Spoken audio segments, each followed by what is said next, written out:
Vous dites, Monsieur le Président? Je disais que les faits pour lesquels vous comparaissez devant ce tribunal, vous avez été notifié par le tribunal la dernière fois et vous avez répondu en disant que vous ne reconnaissez pas ces faits. Oui, je ne reconnais pas. Veuillez alors expliquer au tribunal ce qui s'est passé. Merci, Monsieur le Président. Merci à la Cour de m'avoir donné la parole, de m'exprimer sur ces événements concernant le 28 septembre, dont ça fait 13 ans,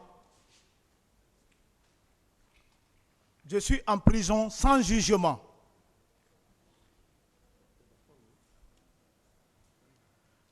Monsieur le Président, sous votre permission, je voudrais rendre gloire à l'Éternel, le Dieu d'Abraham et d'Isaac, qui m'ont protégé pendant ces 13 années, toujours malade, sans soutien de l'État, de mes propres frais, pour se tenir aujourd'hui, pour dire ma part de vérité. Je remercie également mon épouse Elisabeth d'avoir soutenu mes enfants et ma personne. Je remercie aussi un père, Papa Soirée, et ses enfants d'avoir soutenu ma famille. Je termine en remerciant mes avocats, Maître Sidiki Bérété, Maître Salif Béavogui et Maître David Béavogui,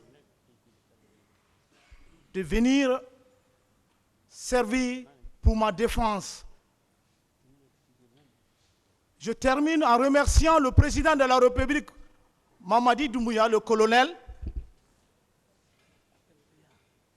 d'avoir eu le courage que ce procès ait lieu. Parce que on était en prison 13 ans, sans jugement. Monsieur le Président,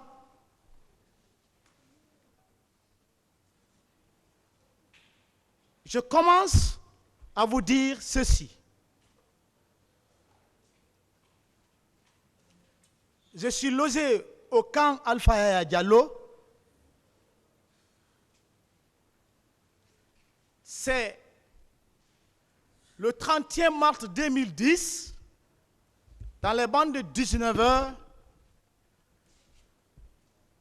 que j'ai vu une compagnie de pick-up de la gendarmerie qui ont entouré mon domicile. Et lorsque je suis sorti de ma maison, ils m'ont donné une convocation de se rendre à la gendarmerie PM3. À l'époque, ici en ville. Arrivé, j'ai trouvé tant d'autres qui étaient déjà arrêtés.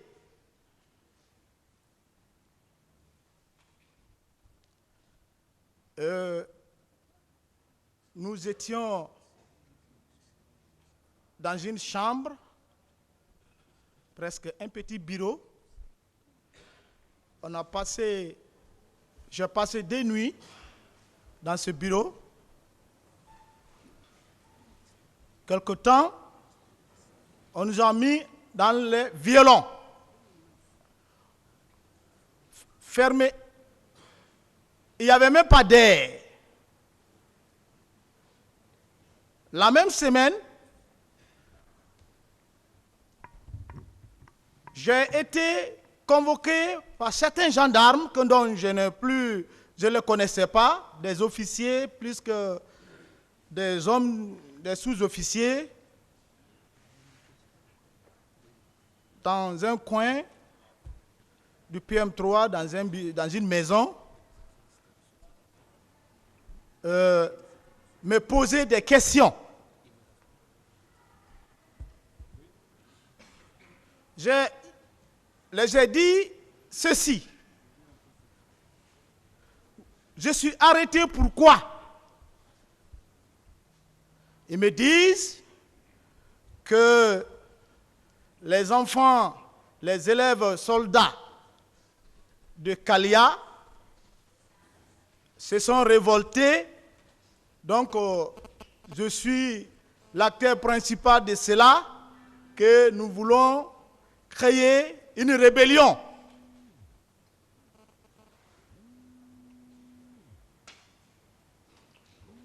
J'ai dit, quelle rébellion? J'ai dit, moi, je n'ai jamais été à Kalia pendant la formation des recrues et même après cette formation. Je n'ai jamais été même dans la ville de Forêt-Karia, à forte raison, au centre d'instruction de Kalia. Donc, comme ils n'ont pas trouvé de quoi dire, ils m'ont fait retourner dans la cellule. Je n'avais pas de visite, il n'y a pas de communication. C'est lorsque ma femme est venue apporter à manger, elle me dit que le général Noumcham, à l'époque, qu'il était chef d'état-major de l'armée au moment de la transition du général Sekouba Konaté, qu'il a envoyé un camion chez moi, perquisitionner, ramasser tous ceux qui sont à la maison. Ils ont pris tout. Peut-être, sauf les feuilles, envoyé tout. Comme j'étais face aux griffes de ceux qui veulent se venger, je ne sais pas quoi, sinon quand tu arrêtes quelqu'un, et même s'il faut le faire, une réquisition chez lui, ce n'est pas venir même prendre ses fauteuils, prendre tout ce qu'il y a à la maison.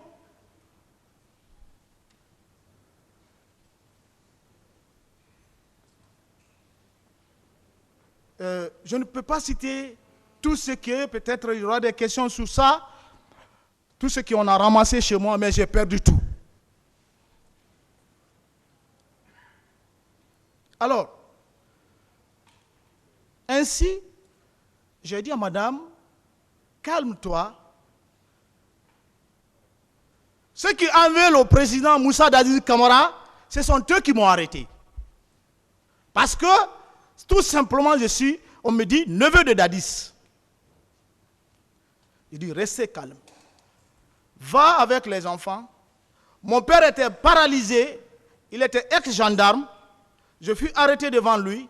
Il m'a dit, Marcel, rends-toi, tu es chez toi, ne manifeste pas, qu'on ne combat pas dans son propre champ.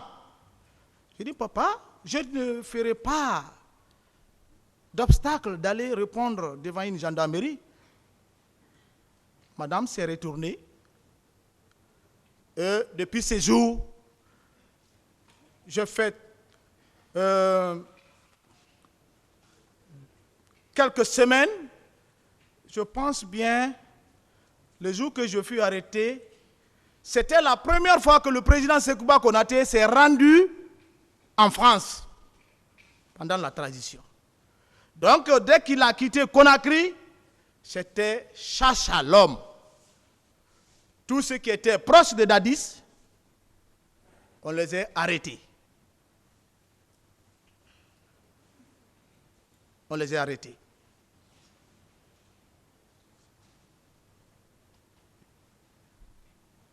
quelque temps, je ne sais pas si c'était une semaine après le retour de Sekouba Konaté, le général,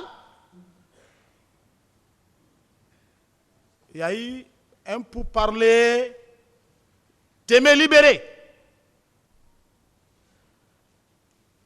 Et ce jour, si je me de bonne mémoire, je fus libéré avec un officier qui est promotionnaire aussi au président Sekouba Konaté. On nous a conduits vers le bureau du général Noumou Thiam au ministère de la Défense, au camp Samori. Ainsi, je suis resté, on est resté. Bon, j'ai vu le général Baldé, qui était venu ce jour dans ce même bureau, et quelques officiers que je ne connaissais pas. Ils nous ont tenu des conseils. Donc, le président Sekouba Konaté ordonne de vous libérer. Donc, nous sommes dans le même esprit, restez tranquille. C'était juste pour une mise de point pour que votre moralité, bon, ainsi de suite. J'étais là, je regardais. Au moment juste de partir à la maison, j'ai vu le général Sekouba Baldé et le général Noumou Thiam qui est logé à 50 mètres avec moi au camp, à la cité Panival. Ils se sont approchés, ils ont commencé à parler. Je ne sais pas, j'ai entendu mon nom. Parce que quand on dit le nom d'une personne, ton propre nom, directement c'est une réflexe. Ça c'est un effet de Dieu que Dieu a créé. Quand on parle le nom de quelqu'un, tu es à côté, immédiatement tu ressens. J'ai compris qu'on parle de moi, je me suis un peu intéressé, mais en distance. Après ils ont dit à l'autre officier, bon toi tu peux te rendre, bon Marcel, bon le général Baldé est venu, bon tu sais, il y a un petit problème, bon tu vas te retourner d'abord, il y a des petites questions, tu vas répondre ça, et puis bon demain, tu vas rentrer à la maison. J'ai dit, parce que je l'appelais mon père. Je le voyais souvent avec le président Moussa Dadis Camara, se disant ami au président. Je le disais mon père. J'ai dit, ah papa, le président m'a libéré. Et vous vous dites que je dois répondre à d'autres choses. Laissez-moi aller à la maison. Je ne suis pas un homme qui va quitter ce pays. Et je ne quitterai pas ici. Je ne me reproche de rien. Laissez-moi rentrer. S'il faut vous répondre à d'autres questions demain ou après-demain, je viendrai répondre. Je dis non, tu sais, bon, tu vas faire ça demain, tu vas définitivement partir à la maison. Je viens, on libère l'autre officier, moi on m'embarque, on était 3. On m'envoie au PM3 de nouveau. Ce jour, je n'étais pas content, mais j'ai accepté. Arrivé, je suis resté sans effet. Je suis en prison, personne ne me demande, je n'ai pas de visite. Même pour me laver, je ne me lavais pas. Des menaces. Mais je dis, mais je suis là pourquoi? Entre-temps, je pense, ils ont dit qu'ils vont rénover le PM3.